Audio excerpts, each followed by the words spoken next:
What happens when a pharmaceutical experiment transforms a man's darkest impulses into something the world has no name for and no way to stop? Tonight's guest is a death metal guitarist who has spent decades writing micro-horror stories disguised as song lyrics. He's a horror novelist whose work has landed on bestseller lists, earned award nominations, and left some of the sharpest writers in the genre saying they still can't get it out of their heads.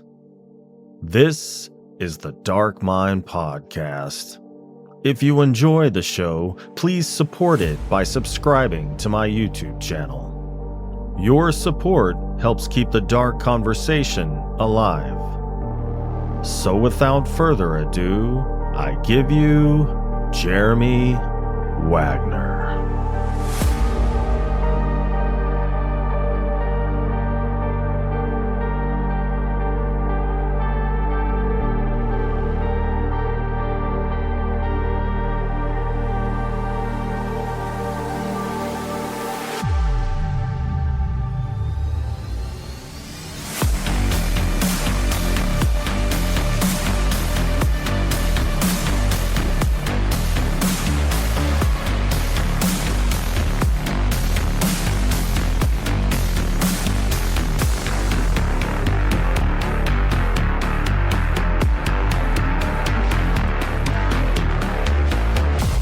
Jeremy, welcome to the show.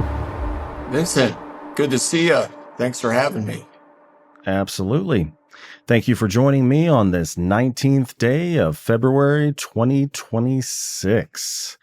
I came across the announcement for your newest work, Wretch, on Bookstagram, and based on the description of the book as a, quote, brutal, unflinching thriller for fans of organized crime sagas, dark detective fiction, and monsters born in the shadows of science, I had to see how in the hell these elements were going to be blended.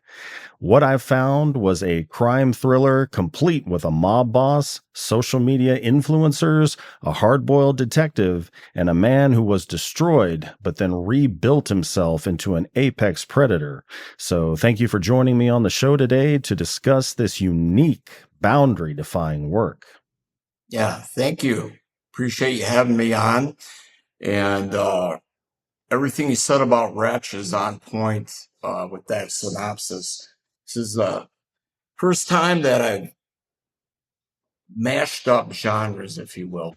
You know, it's like I'm known as a horror author, and with my band Broken Hope, I always wrote the lyrics, so I've always had a very dark, explicitly brutal kind of way of writing, especially Broken Hope lyrics. They're always like micro horror stories, if you will. And with novels, I've always been, just a horror kid, really, and write dark fiction. But this time, with Wretch, it's a blend of splatterpunk horror and dark crime, and I'm fascinated with dark crime types of fiction. And with this book, it's the first time I've kind of intermingled those genres. So it was a great time writing it. I had a ball because I'm into all this stuff, between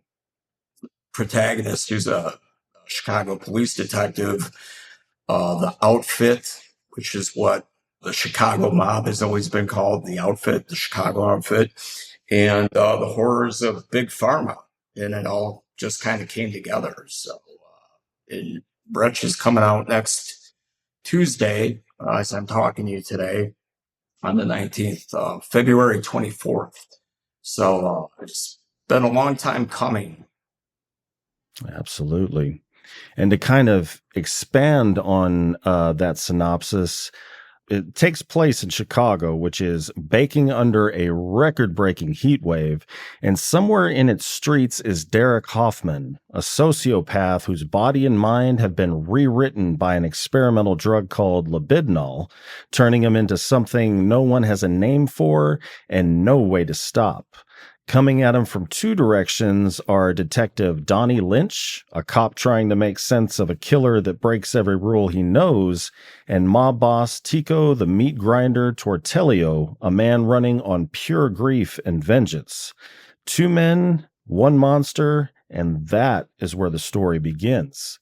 So when you first imagined Derek, what was the core wound or emptiness you gave him that you knew would make him dangerous long before any drug entered the picture?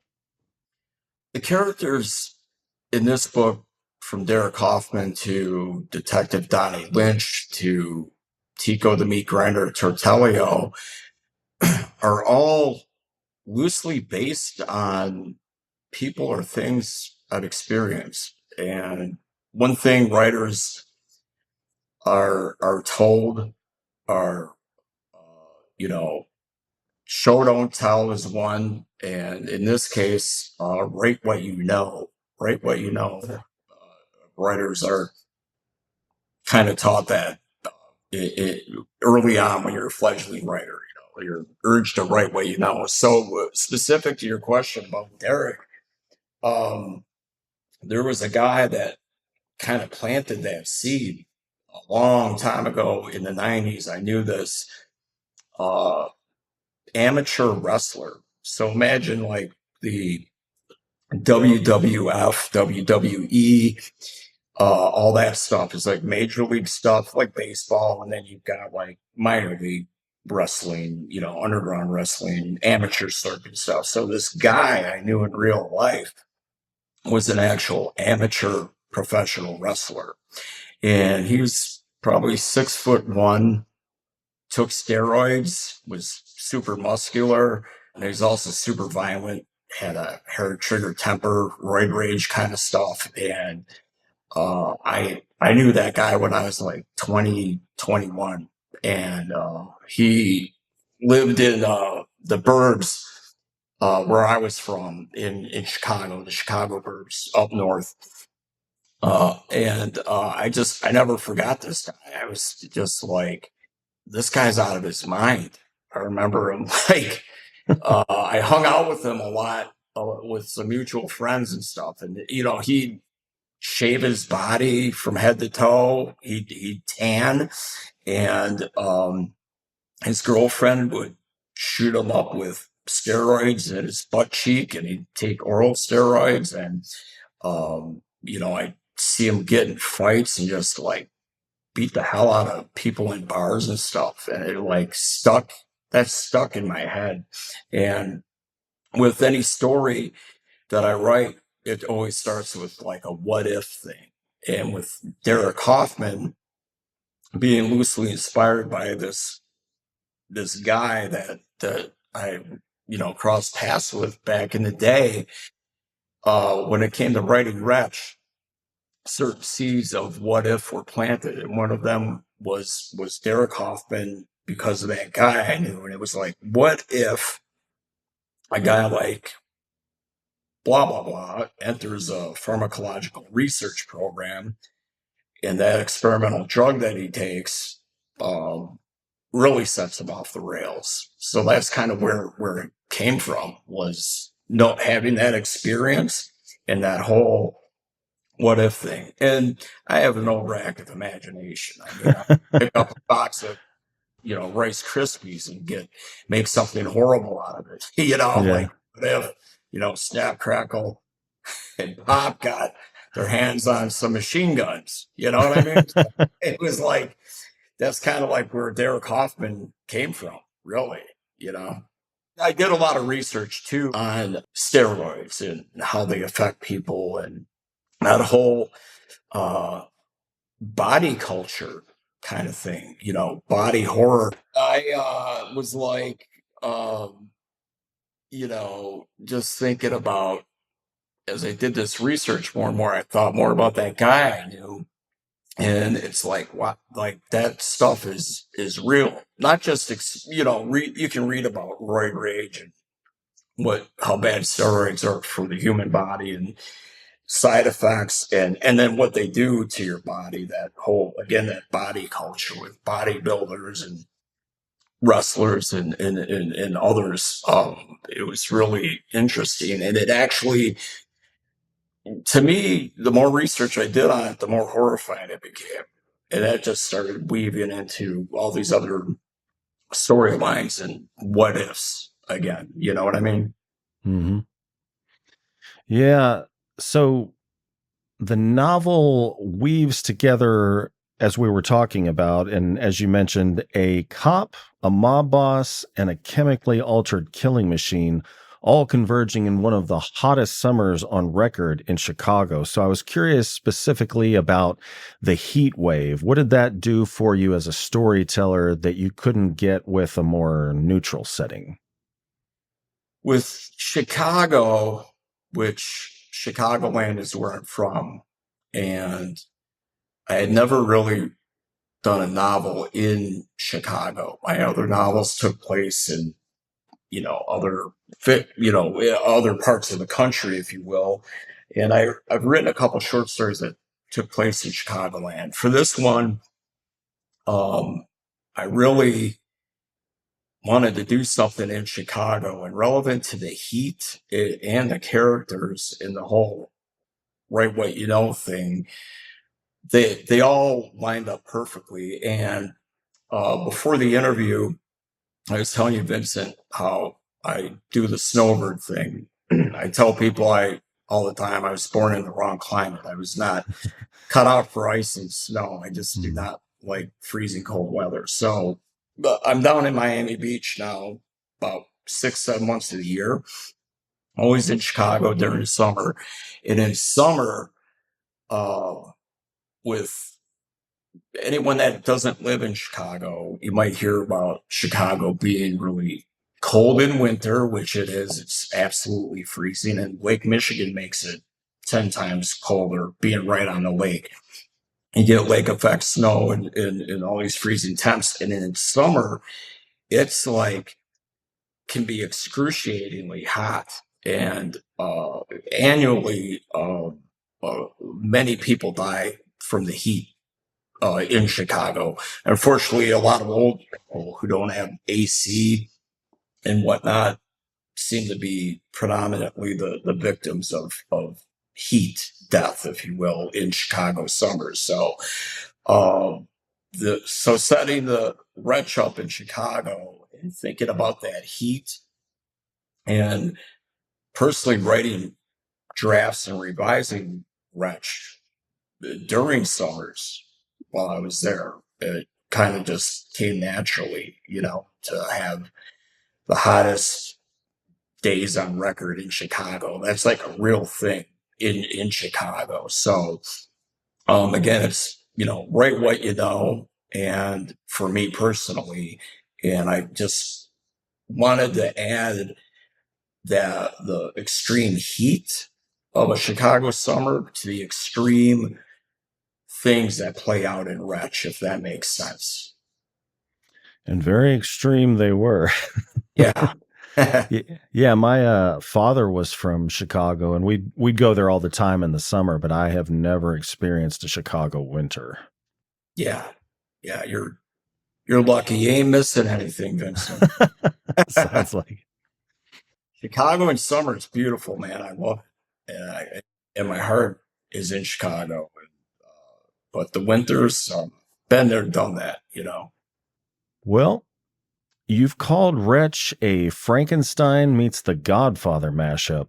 What does organized crime add to a monster story that pure science fiction or horror would miss entirely? Well, the Frankenstein meets Godfather mashup, that was a blurb from a friend of mine, Laura Caldwell, who actually I dedicated a book to. She unfortunately passed away a few years ago. She was a Chicago uh, lawyer, best-selling crime author as well, founder of a great organization called the Innocence Project that get wrongfully convicted people out of prison.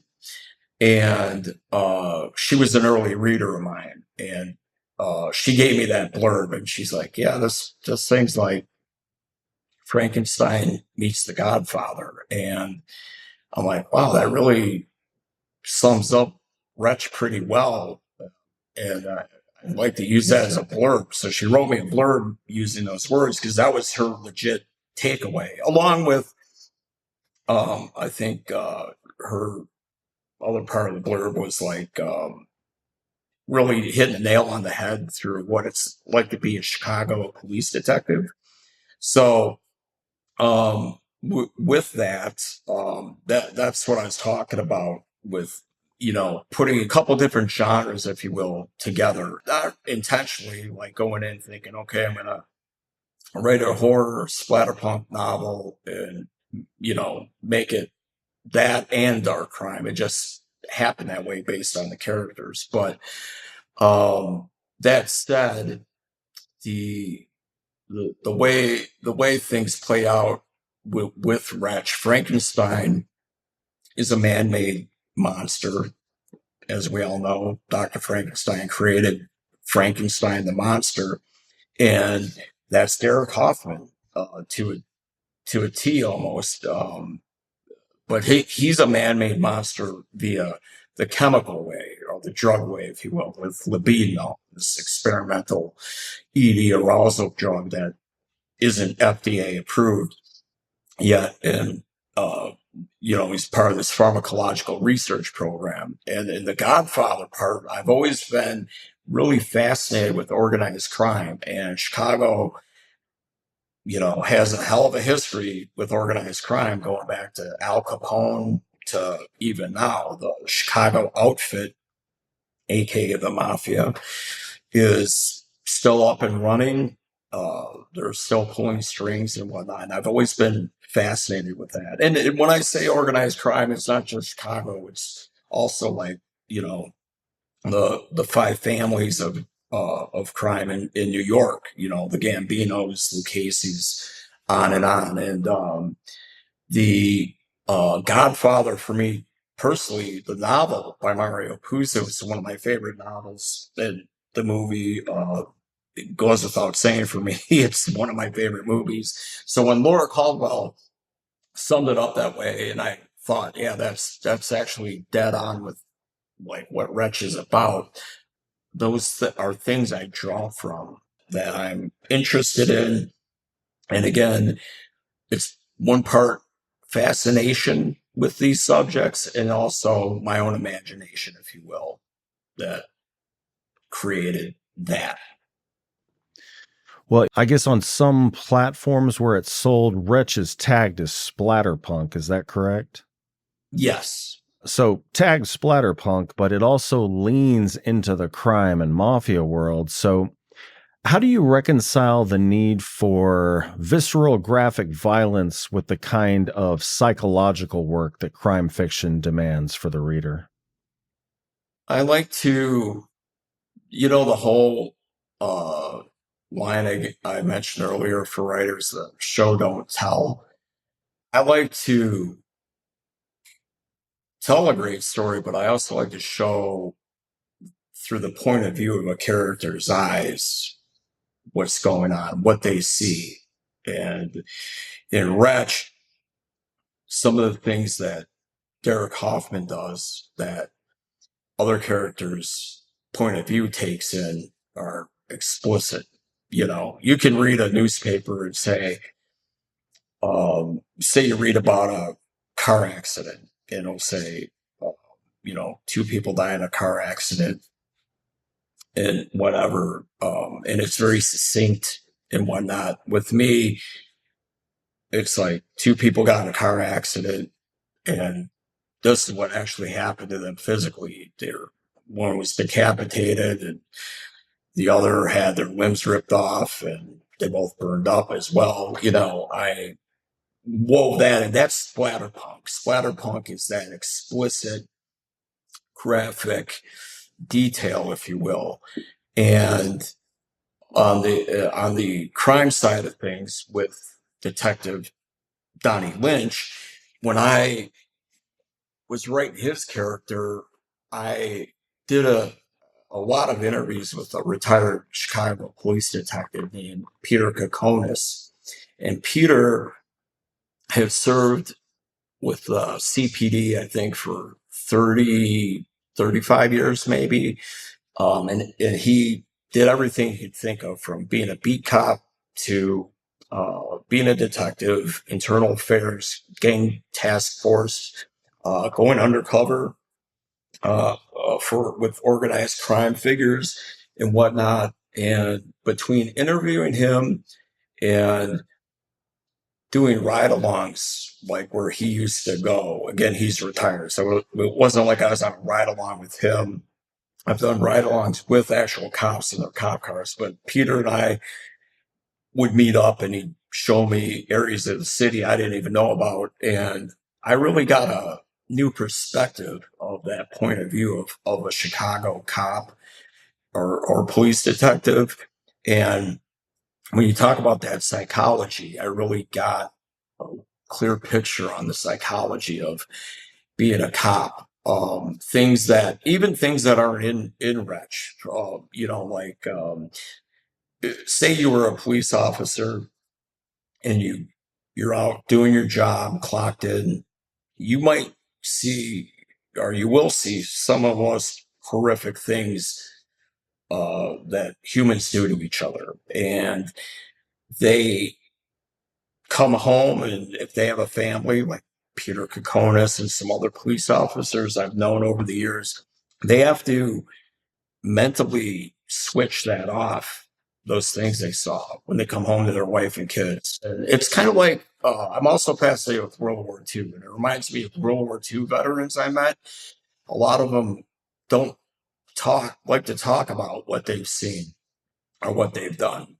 And that psychology also fascinates me, that part of the psychology of a police officer, uh, and what that job entails, So, um, again, it's sort of what I'd say is a culmination of, my extreme detail on the, splatterpunk horror side, and getting that takeaway of the psychology of being a police officer, being in law enforcement, and the things you have to deal with every day. And they just all kind of merged, it's that culmination of these things coming together. And I could say the same thing about the psychology of a thug, like a mobster, and the mindset of someone like Derek Hoffman, who is a sociopath. And then there's a backstory there. Like, why is this person so violent and has a sociopathic nature?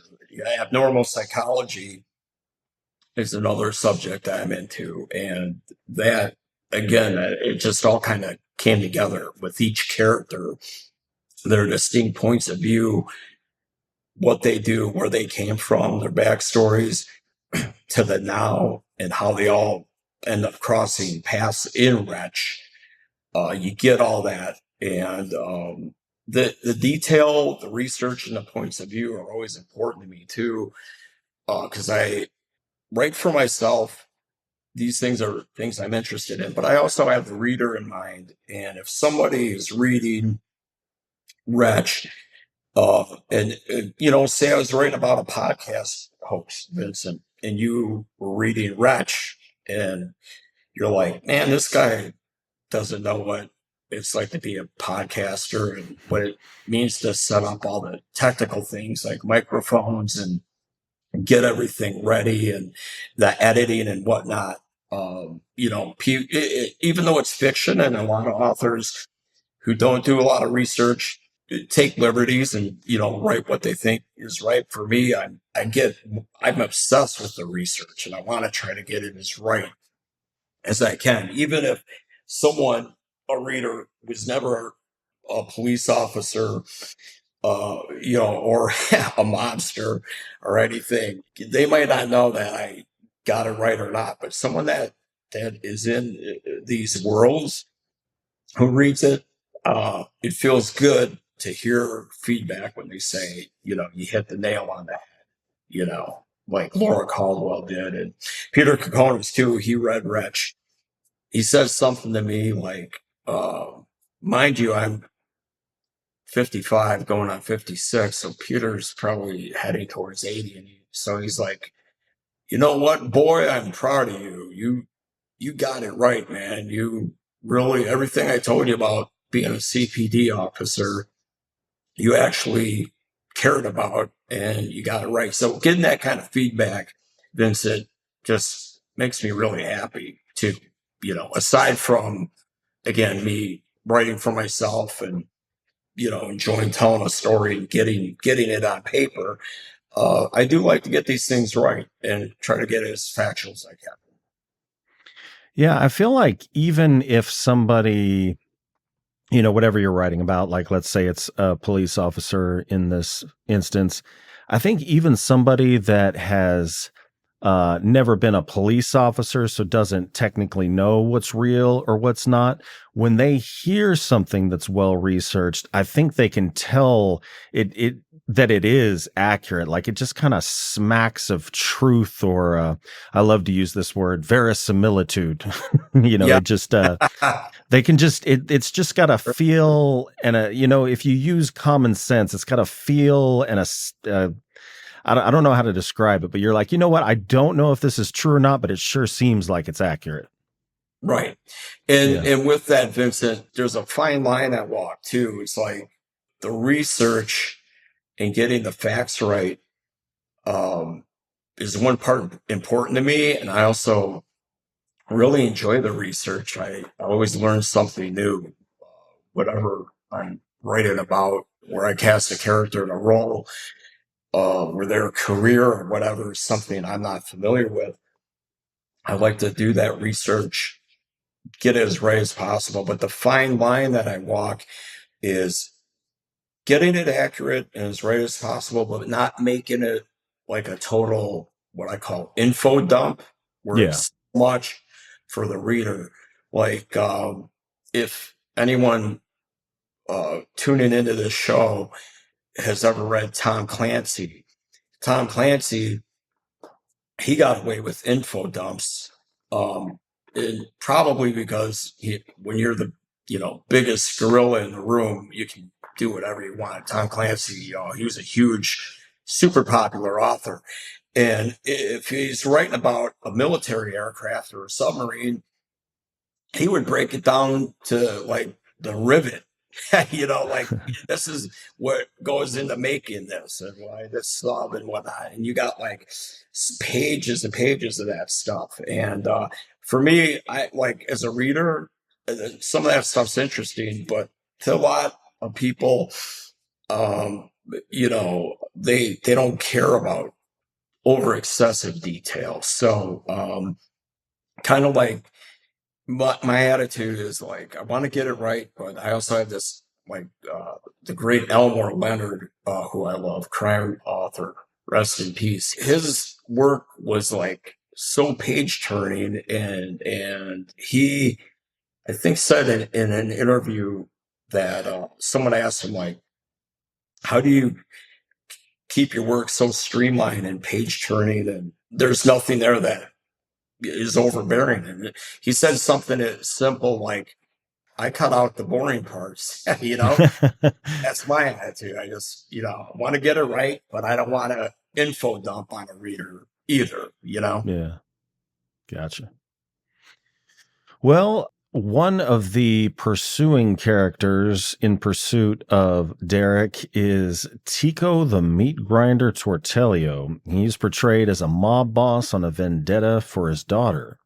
So, what risks did you feel you might be taking by making the most conventionally evil character, evil in air quotes, emotionally legible, especially in a novel that otherwise feels so extreme?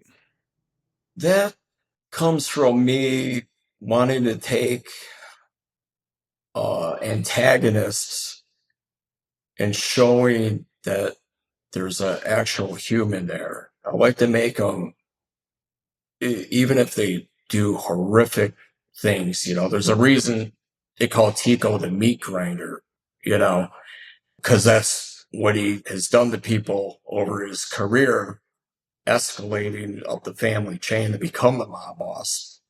from being made and the way he disposed of victims with mob hits. You know, he ground them up in a literal meat grinder. And the stuff that Derek Hoffman does is absolutely horrific.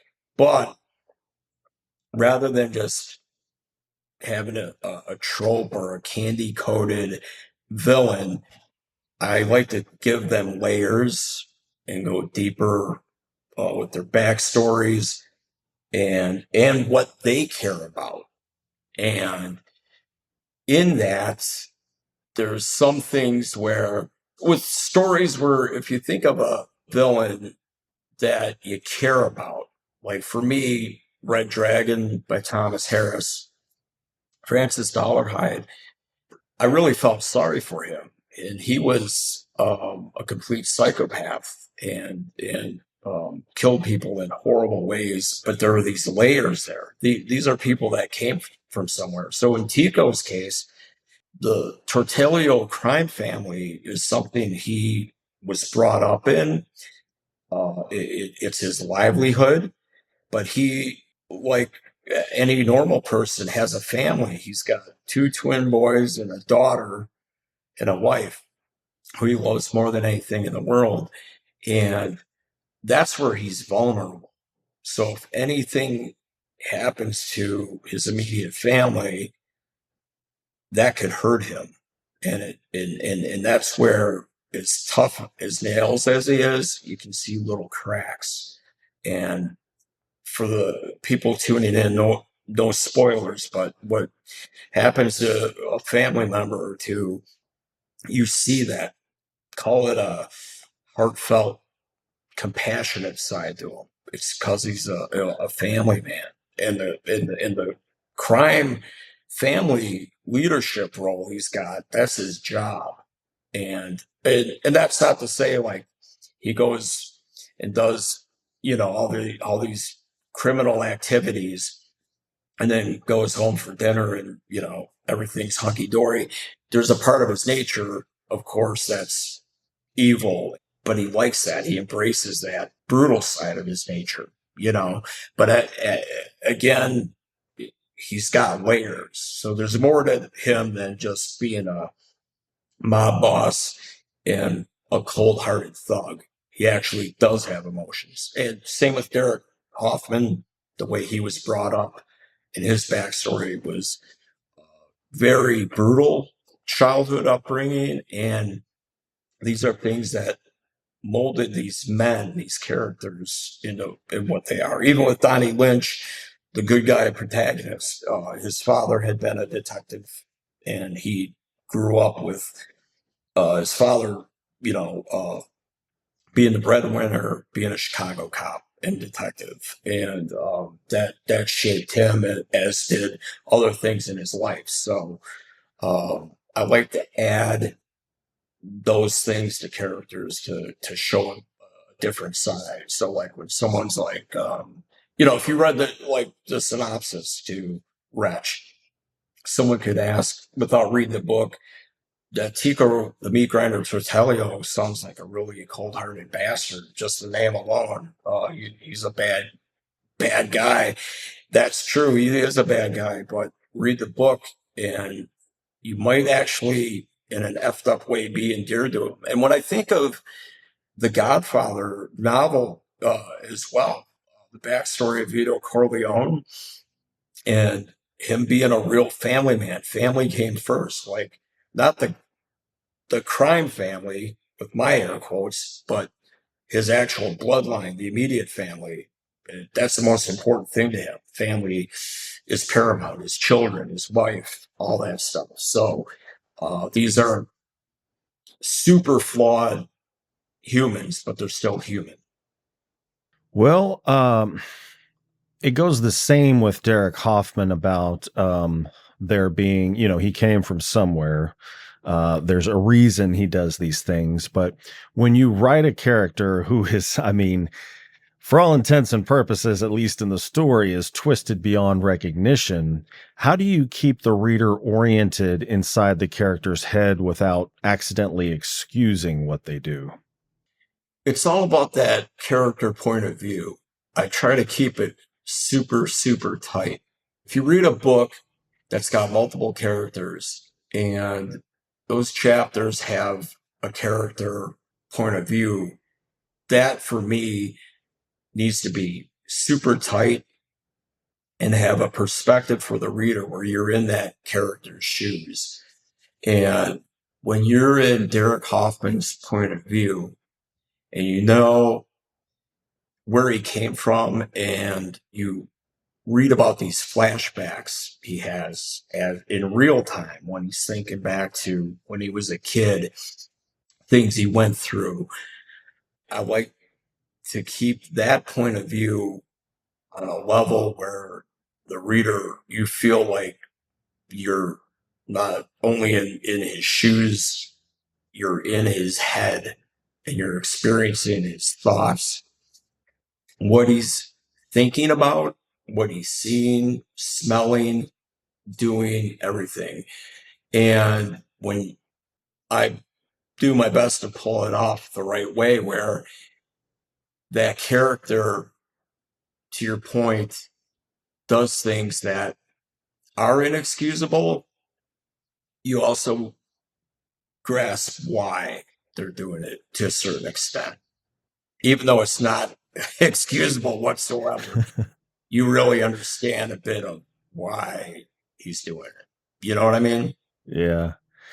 Yeah, kudos to you on making that character still somehow morally gray. Like, under normal circumstances, you're like, okay, this is on paper, this is what this guy does. You'd be like, he is completely black and white. Well, look at his backstory here. Right. Yeah. Yeah. Well said. Yeah. I like to not keep things simple and black and white and just have a one-dimensional character. Those layers and everything, Vincent, I was telling you about, and that humanizing the inhuman, if you will, that's important to me, Yeah. Well, is there a particular scene in Wretch that you think people will misread as just pure shock value, even though it's doing something very specific for the story? Yeah, there is. That won't induce any spoilers. I should have said that, I guess.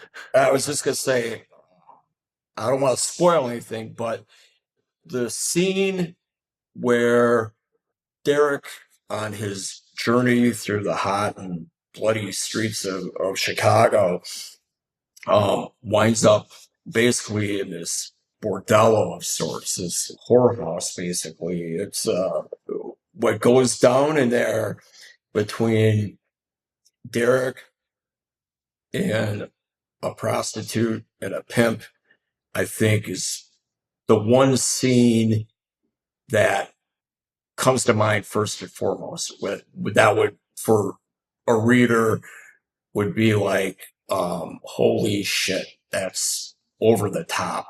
And to be clear, that scene and some of the other explicit scenes in the book weren't written for shock value. They're more of characters doing things I didn't expect. And when I really get in the zone of writing and maybe a loose outline of like, all right, here's the characters. They'll kind of play out like this. This will happen in this and whatnot.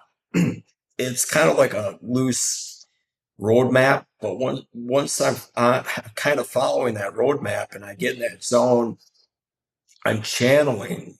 And to people that don't write full time or do any kind of fiction, they might not understand what I mean. So what I mean is you get in this zone where you're channeling the characters and they take on a life of their own. And you could have an outline and a roadmap and all this stuff and think you might know where they're going.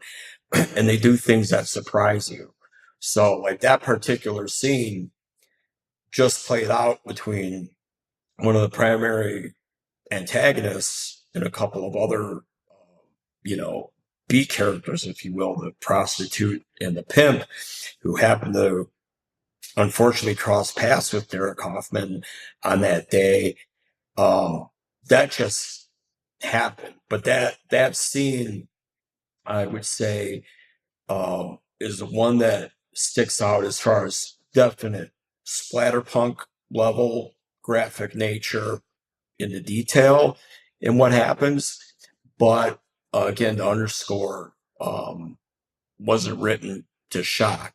It was written because it just happened that way. That's the way the characters played out. And there's an author who gave me a blurb, a brilliant author I'm friends with named Rio Uris. And he told me the other day, he had given me a blurb for Wretch that's on the back of the book, and then some other ads and stuff for Wretch. And he was like, in his blurb, it was something. Actually, I'll read it to you because there's a point I wanted to make about this, and it's about that scene we're talking about. He goes, Rio, yours. Wretch is a blood-soaked, drug-fueled spectacle of relentless carnage and chaos with some of the most violent, off-the-wall characters I've ever encountered in a novel. Nightmarish, unapologetically brutal, and packed with shocking moments. All the triggers. And that's from Rio Uris, author of Lola on Fire, No Second Chances, and the Bang Bang Sisters. Brilliant writer. But the funny thing is, and the reason I'm mentioning that blurb and Rio is because we were communicating just yesterday. It started because he's got a new book coming out. I'm like, wow, that book sounds great. Book cover looks great. Can't wait to pick it up.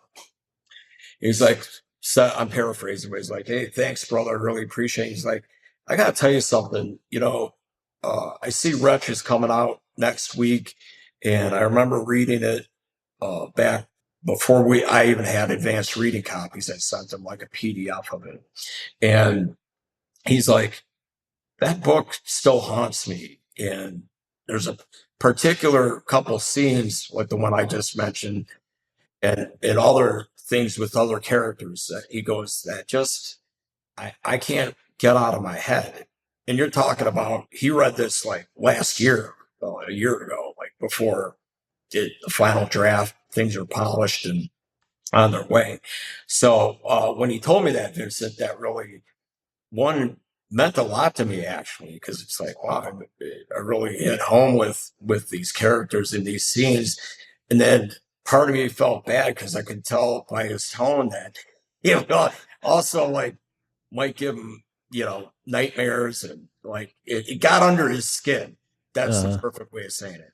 Wretch really got under his skin ever since then, So, but again, it just flowed out of me, and in that particular scene, for me personally, sticks out as far as, the carnage, if you will. And again, for my world, it's not carnage for carnage's sake. It just happens. And that's why splatterpunk is a perfect genre to be tied in with it, because of that level of, explicit depictions and what plays out.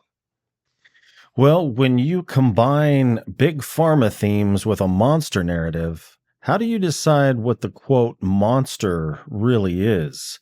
The altered body, the corporate machine, or the appetite that keeps feeding both? It's a great question. No one's ever asked me that before. And I think it's a bit of both. I don't know if you got the NetGalley version of the book. Yeah, it was the NetGalley. You did? Okay. I don't know if you read the afterword, but the afterword, I tell the readers a bit about where I got some of the inspiration for certain characters and things that happened.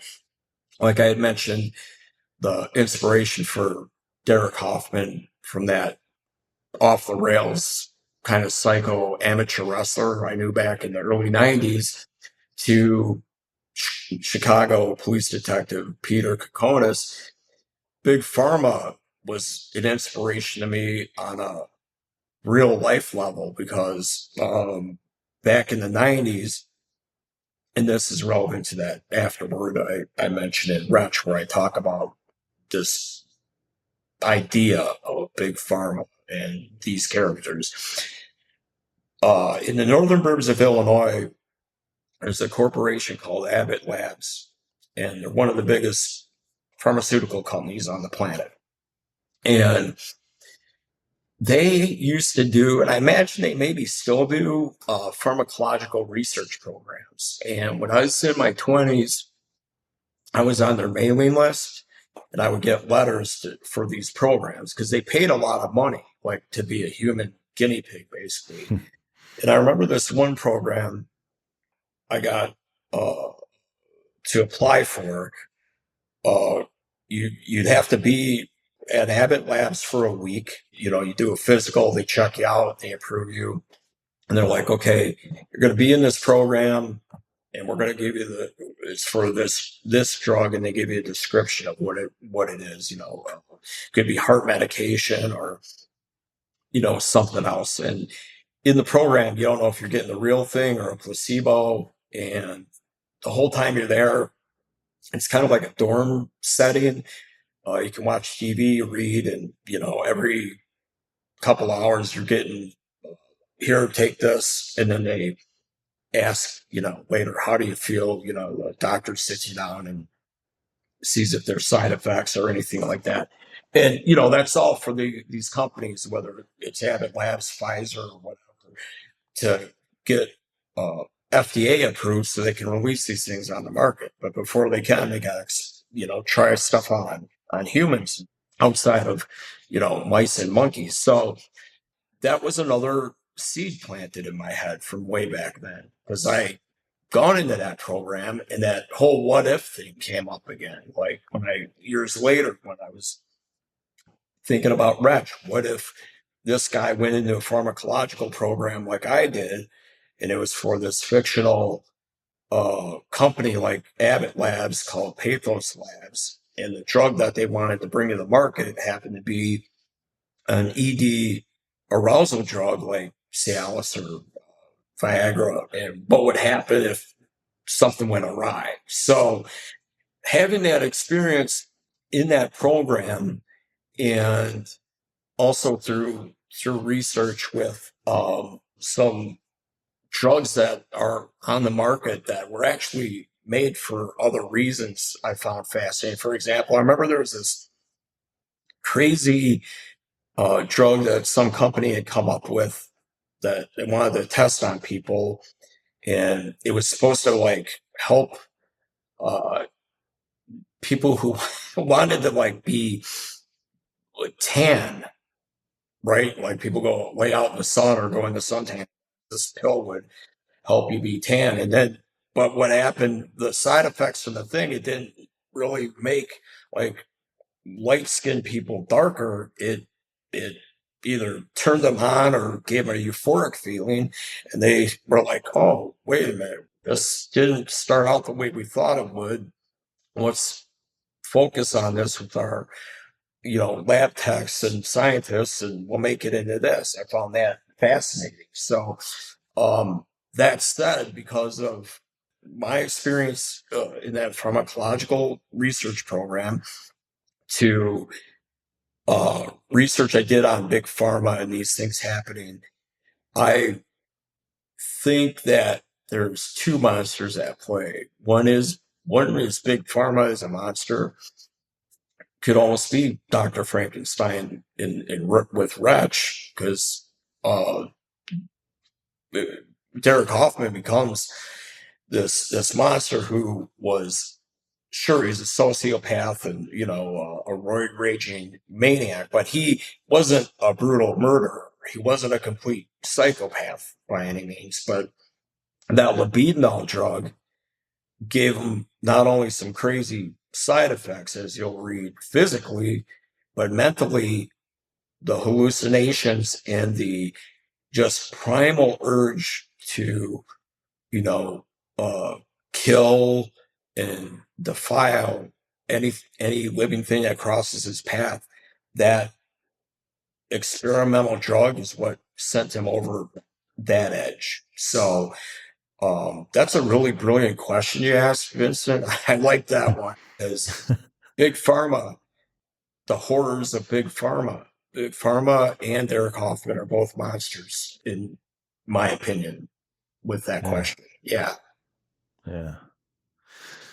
Well, if someone handed you Wretch and asked what it's really about underneath the blood and body horror, what would you tell them? Well, I would say that it's a story of three different personalities. I'm talking about the main characters who are from the same neck of the woods. They all care about their family. Even Derek Hoffman, has a little speck of love for his mother, a little tiny speck. They do dinner Yeah. every week, but it's the story of three Chicagoland men who are from different backgrounds, but all share a common thing, and that is you got to take life on the chin, and how you take life on the chin and what you do with it is a different thing, if you follow me. Gotcha. Well, it was a savage, compelling, thought provoking book. Listeners at home, buy it, read it, review it, but do not spoil it in the reviews. And I wanted to ask you a little bit about your press, Dead Sky Publishing. So, in that respect, you kind of decide what gets amplified. What do you think horror needs more of right now? And what do you think it needs less of, even if it sells? Well, with Dead Sky, I got to be clear. I became an accidental publisher. I actually didn't want to be a publisher, just like with Broken Hope or my band Earthburner. I want to be on the artist side and make music and write books. I don't want to own a record label or own a publishing company. With Dead Sky, it just kind of happened as I approached a guy with a small press called Death's Head Press that is now an imprint of Dead Sky Publishing with a book from another friend of mine that I thought, hey, you should put this out. It was not had nothing to do with horror fiction or anything. It was actually a photo book on a club in Chicago called the Metro that had legendary bands to this day. They've been around over 40 years now. And some of the biggest bands in the world, the first time they ever played Chicago was at the Metro. You're talking Metallica to Smashing Pumpkins to Nirvana, on and on, right? And this photographer's archive of shooting photos at the Metro is unbelievable. I'm like, this should be a photo book. I went to this guy and said, why don't you put this out? You're into music like me, and broaden your horizons with Death's Head Press, make an imprint, do this. And at the time, he had a partner that wasn't interested. They wanted to stay in their lane and just do horror. And that's when that guy I approached said, why don't you and I do a publishing company and put this out? And I was like, I don't know about that. And he's like, oh, I've been doing this a while. I'll run everything. You help, broaden those horizons. Let's do different books, people, this and that. And next thing I know, I wound up owning the whole company and doing everything. And I had to bring on a new partner. So I have a great partner named Steve Wands who actually runs Dead Sky Publishing. It's him, another awesome person in my life, Christy Baptist, and we now have like a whole team, publicists. We've got a great distributor. All our anchors are there. And when I said I didn't want to be a publisher, I didn't want to be in the trenches, Vincent, having to, I can't do all that stuff and write and everything else I do. But thankfully, because of my team, it's all worked out and they're, running everything. But that said, I still have to make decisions and whatnot. And for me, I'd like to see horror fiction as a publisher always thrive. And I'm always interested in anything that's new and unique with horror writing. With Death's Head Press, that imprint, we do some really cool stuff that I feel is really original. And I can't take credit for these ideas because they were before my time, but like the splatter westerns, the whole splatter western line with that imprint is splatter punk meets western fiction. It's like that easy. It's like splatter westerns, right? And again, I didn't coin that term or come up with it, but I always thought that was super brilliant. So, and with Dead Sky Publishing, that it's more expanded. So we do nonfiction, everything from photo books to memoirs, and you name it. Nonfiction, if it's original and cool, we want to put it out. And then with fiction, it's always dark, no matter what. We're not publishing romance, anything like that. Period. It's dark, but dark could be dark crime, to horror that isn't necessarily splatterpunk. Again, that's like Death's Head Press kind of stuff, and with horror in general, the horror community.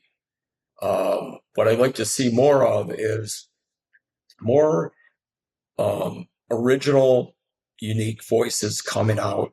And I'd like to see more people supporting each other. Horror in general, the genre, whether it's movies or books, is at an all-time high. It's super popular. It's a beautiful thing to see. Horror culture, that whole world is it's always been there, and people love it, but I really feel it's stronger than ever. And what I'd like to see less of is not just for, what Dead Sky Publishing acquires, or just even my own point of view, is I'd like to just see more people in this world, this community, this horror world community, support each other, and less gatekeeping, or people thinking that this is a contest or something. This is entertainment. This is for people to enjoy themselves. And if you're writing a horror novel or making a horror movie, you can tell who's passionate about it and who's not. The people that are not passionate about it, you see a lot of tropes. You see a lot of the same stuff over and over again, rehashed, rebooted, whatever. I'd like to see more original content, and I am seeing that. And new voices, new exciting voices. Like to see more of that. And I think horror's alive and well, and we are seeing that.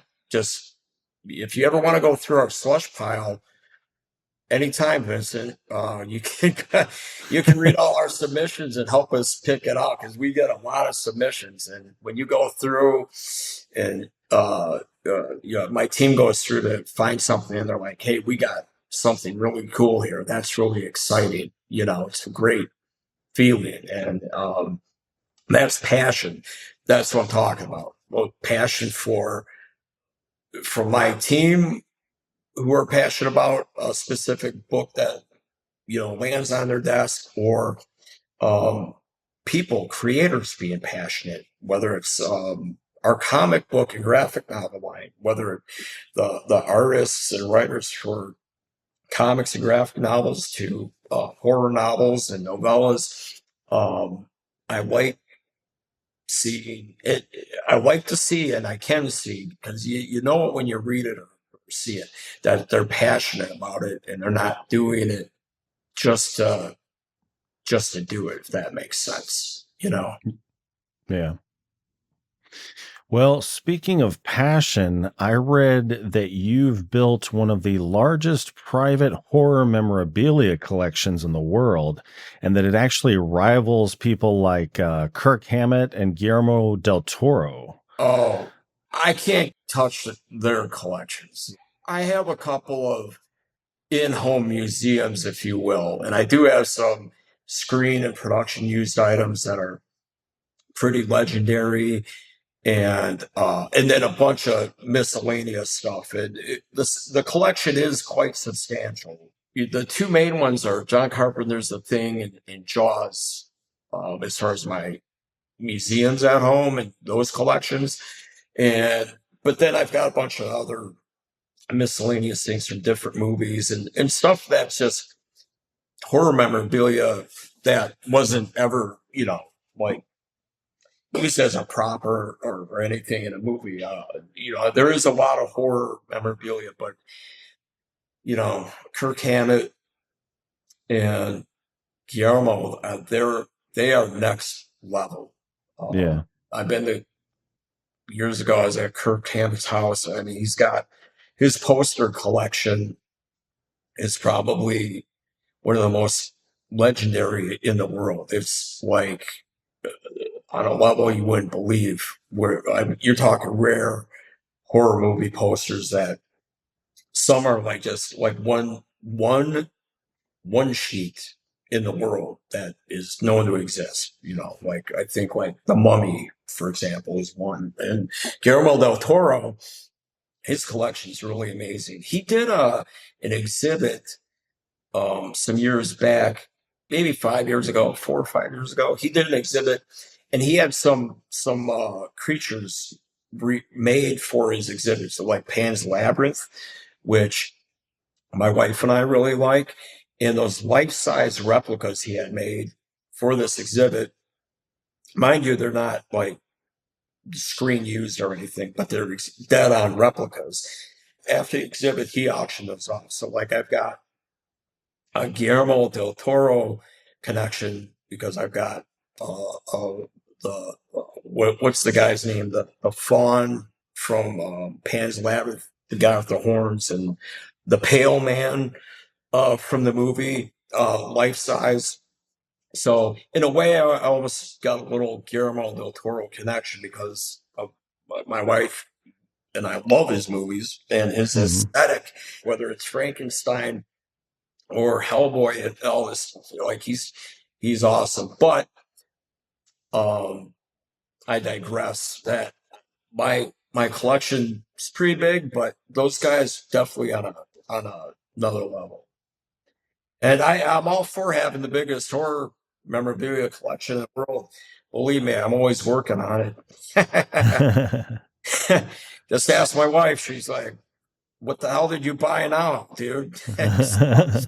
Yeah, I got a life-size Frankenstein's monster from God damn it, can't remember the name of the guy now, but bear with me. This sounds like old man Wagner talking, but if you're a guy my age or even older, comic books, on the back of comic books, there'd be like get a life-size Frankenstein. It was like this 7 foot tall Frankenstein, kind of like cut out poster thing. And it's Frankenstein's monster with like this furry kind of vest and whatnot. And a guy recreated that for me, and I had that in my office back in Chicagoland. It is like life size, like 7 feet tall. I'll have to get your email. I'll send you a picture of it. But that's something that came through the door where my wife's like, "What the hell is this? What'd you get now?" Kind of thing. But yeah, and I always say like I'm gonna stop collecting. I'm done. It's too much, and how much stuff do I need? But then something pops up from a movie that I really loved, growing up or whatever, and I'll pick it up. Like, was it Joe Dante, Piranha from the 70s? one of my favorite practical effects guys, is the same guy that worked on like The Howling and The Thing and Piranha, and his name's Rob Bottin. He's very enigmatic. I think he's a realtor now. You never hear about him or anything, but he's one of my favorite practical effects makeup wizards in the world. Same with Dick Smith, who did like The Exorcist. He also did The Godfather, like Marlon Brando's makeup for Vito Corleone. So there was an auction, and one of the piranhas from Piranha came up. And God, I always thought those piranhas looked badass, and I loved the movie. So I got one of the piranhas from Piranha. But it's like that kind of thing, you know. It's like, I'm like, I gotta stop the madness. Why? I don't need this shit, you know. And I'm running out of room because I like to display stuff too, not just just a collected habit. I've met so many collectors over the years, and I'm amazed at how many collectors buy some really amazing stuff and they just put it in storage. They don't display it. Same with people who collect artwork, paintings and stuff. My wife and I are really into art. That's why, like, when I say I got museums at home, it's like, that's what, you know, you go to a museum to see these, you know, exhibits and things and you enjoy them. You know, they're what I would call retinal delights. And you're like, wow, that's so cool. Oh, I remember that. Oh, wow, you know what I mean? So, I like to surround myself with those things and see them and not stow them away, you know. So I don't know if they got an organization like, you know, AA or NA for Collectors Anonymous, but I gotta, you know, stop. But again, I don't have the biggest collection in the world, but it's big enough, and I gotta pump the brakes a bit. Right. Well, sounds good. Well, Jeremy, it has been a pleasure talking with you. Likewise, Vincent, really great talking to you, man. I really appreciate you having me on, and it means a lot that you also dove into Wretch. I appreciate that.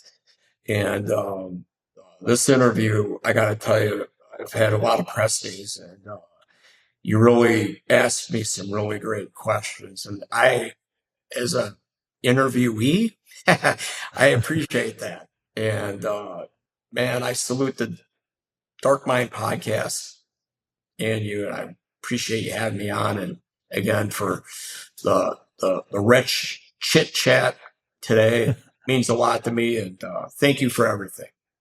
Absolutely. Thank you as well. Well, as we bring the show to a close, is there anything you'd like to plug or reiterate or let your readers know about? Absolutely. Thanks to everyone who tunes into the Dark Mind podcast and has checked out this interview. My novel, Wretch, that we've discussed, comes out Tuesday, February 24th. You can pre-order it now, pretty much anywhere. You could get it also through links at deadskypublishing.com, and more on me at JeremyXWagner.com, and that's also my handle on social media, Jeremy X Wagner. And other than that, I hope all of you out there who pick up Wretch enjoy it, and may it get under your skin. Thank you very much. Absolutely. All right. Well, listeners at home, all links are in the description. And Jeremy, thank you again for joining me. Thank you, Vincent. Have a great one. And thank you to everyone who tuned in. If you enjoyed today's episode, please be sure to like, share, and subscribe to my YouTube channel. Be sure to tune in next Tuesday for a new episode featuring the best and brightest authors and filmmakers of dark literature and film. So until then, stay healthy, stay sane, and as always, thank you for listening. See you next time.